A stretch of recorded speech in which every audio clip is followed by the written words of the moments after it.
Welcome ladies and gents, Chris Algieri here. You can find me at BetBoxing on Twitter for boxing related tweets, or of course you can subscribe to the channel Let's Talk Boxing. I want to talk about Conor Benn's fantastic statement win against Chris Algieri. I also want to talk about Dimitri Bivol's masterclass performance and Sonny Edwards' masterclass performance. Before I go into those though, I'm going to see how this video is running. If I see that it's running on too far, I will end up doing a separate upload, a separate video. And then also, of course, I intend to do a video for the Lomachenko-Comey fight. So although I don't usually like to saturate the channel with too many videos within in a short space of time, as it can affect viewing numbers, well, what am I going to do? Here we go. I hope you guys enjoyed them. That's all I can say. We'll start off with Conor Benn and Chris Algieri. I must confess, when this fight was announced, I thought this could be potentially tricky. I had not seen Chris Algieri's last fight, but I realised that if he was who he always was, this could be tricky for Benn, because Algieri is good at maintaining distance, and he does have a few tricks of the trade, and he is quite versatile in his abilities. He can box off with the back foot, or as you saw against Amir Khan, if he has to get on the front foot, he can do that too. And he came out here and he looked a little bit gun shy, right? But there were moments from the very first round for Algieri whereby the looping wide hook was causing Benn some problems. Now, in the second round, Chris Algieri went down. He was caught in the back of the head with a cupping shot after some leg tangles. It was more of a balance issue. It shouldn't have counted as a knockdown. Benn would have won the round anyway. He'd continued to outwork Algieri. And you could really see the heavy hands of Conor Benn. He's an explosive athlete, very aggressive, throws everything he can into every single punch. When he was landing, you could see the impact it was having on the body of Algieri, even though Algieri wasn't visibly being hurt at this stage. The third round comes along and you see Algieri starts to catch Conor Benn with some flush counters. There were 3 flush left hooks that were landing, 2 flush right hands that landed. He was still getting outworked. The aggression, the heavy hands, the hand speed were quite evidently on display from Conor Benn. And so as a result of that, I don't even think Algieri won that round. You can't give it to him with 5 punches landed unless he's affecting the opponent, when the opponent is clearly outlanding him so much and they're good solid shots as well. But nonetheless, you could see the errors that Conor Benn makes. He does like to over rotate on shots. He throws everything into a shot. He's got that very solid jab, and what can happen with that is that yes, it can put you onto the back foot and it can really dictate a fight, as it's been doing, but because you're pushing through every shot, whether it's the jab or the right hand, that big rotation, if you miss, you're out of position for a split second. And when he's done with these combinations, he will either pause or he'll pull out with his chin up in the air.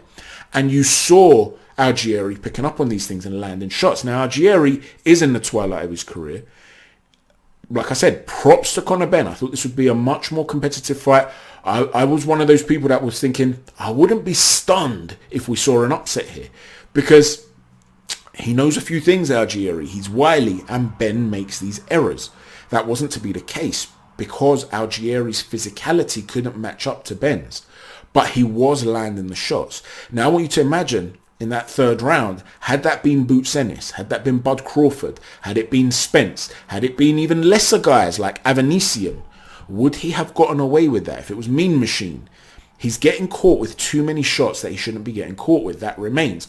Offensively though, the boy has weapons. There's no doubt about that. Now, in the next round, the very next round, you saw him land a massive 1-2, right? And it was a sort of 1-2 that it was a highlight reel knockout. It reminded me a little bit, not in its style, completely different types of punches, completely different in terms of its platform and what it meant on the world stage. But it reminded me a little bit of Rocky Marciano's knockout of Jersey Joe Walcott, whereby Walcott was unconscious before he hit the floor and there was almost this slow motion fall to the ground. Similar sort of thing happened there with Benn Algieri. It really was a highlight reel knockout. But it does hide, the fact that he was so dominant and won every round, it does hide the errors that he makes. And I do still believe that Conor Benn could one day come unstuck if he's in a position where he's getting countered by more heavy-handed guys. I believe there is a reason they're talking about the likes of Adrian Broner, who himself came from, say, the lightweight division. He's disinterested as well in the sport these days. He's putting up the most outrageous tweets again this week. He's just, he's just lost the will to be an athlete, to be honest with you. And we know that he can be gun shy. So you're talking about a guy who's going to throw a lot of big, powerful punches against a guy who happens to be very durable and slick and sharp with the counters, but is gun shy. So you can imagine that unless Conor Benn does walk onto something against Broner, and that could happen, but unless that was to happen, you'd expect him to outwork Broner. You also hear them talking about Amir Khan. Now, Amir Khan, we know, has been chinny, and he is at an older age now, so he's not the Amir Khan, right? So they do seem to be talking about a lot of guys, even Chris Algieri, not what he used to be, 37 years old, former champion. And I'm not taking anything away from Ben, because like I said, I thought this could be a bit of a test. He blew him out in 4 rounds. As Ben himself says, they keep talking about tests, but nobody's testing me, right? And he's right to say that. But there's a reason his handlers are not saying, right, give us Bud. The handlers of Ben are reining him back a little bit. Now, today, for the first time, Ben did call out Ugas, who's a champion, who's just beaten Manny Pacquiao. That would be a dangerous fight for Conor Benn, and that would be a big-time test. The point is he's going to have to iron out some of these little mistakes that he's making. I believe that's why they've still got him on a leash. They can see that he's still defensively eating a lot of shots. There's movement there, there's speed there, all the physical attributes are there.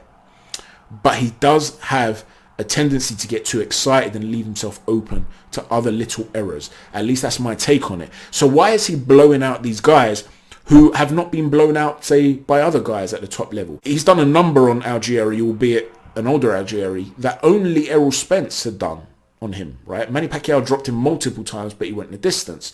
So it's a statement win. Sean Porter struggled. He didn't look impressive against Formella, not really. Conor Benn looked more impressive than Formella. Granados has given guys some tough tests. He gave Adrian Broner a tough test. He, at points, made Ben look silly. Just turning with a shot, just turning his head, taking the impact off of the punch. But he wasn't in the fight. He wasn't engaged. He wasn't looking to win the fight, right? So Ben is beating these guys that are being branded as potential tests with relative ease. So why is it that people like me are saying, look, there are still errors there, when he's doing so well against guys that other top fighters haven't done as well against? Let me give you an analogy of another sport to explain to you why I believe Conor Benn is having such great success at this point, but why he might be an accident waiting to happen unless he irons out these problems. Let's say, for argument's sake, you have a defender who was once a top-level defender, but has lost his speed. He's 38 years old, say he's, I don't know. I'll give you an example. Let's use real players. Let's talk about someone like Zabaleta. Let's say, for argument's sake, Zabaleta played at Manchester City, highest level, very, very good defender. Let's say he's a fullback, but let's, for argument's sake, he was playing centre-back. He's now playing for this League One team. He's no longer at the top level, no longer playing in the Premier League. He's now, because of his lack of pace, had to come down. His team draws Tottenham in the Cup, and they're up against Harry Kane, right? Now, Harry Kane, world-class striker, but he's not quick. He's got no real speed. So Zabaleta, who has the know-how and knows how to defend, can deal with a guy like Kane on the day in the Cup. And you think, wow, Zabaleta's rolled back the years here. He's been able to deal with Kane fairly well. Because Kane didn't have the attribute to expose the newfound weakness of Zabaleta. The following week, Zabaleta comes across another League One team, a very lowly team compared to Harry Kane's Tottenham. But the striker up front is this 21-year-old with a lot of speed, a lot of stamina. He's nowhere near as good as Harry Kane, but he's ultra quick. He keeps knocking the ball past Zabaleta in space and running past him. And you're looking at this and you're thinking, wow, this kid's amazing. He's burning Zabaleta. That doesn't mean this kid is better than Harry Kane. It just means that Kane's attributes weren't ideal for exposing the newfound limitations of Zabaleta, right? Well, the same sort of thing is occurring with that young striker, that kid that still has a lot to learn, and Conor Benn, in my humble opinion. He's coming up against the Zabaletas of the boxing world, so to speak. Guys who were once very good fighters, right?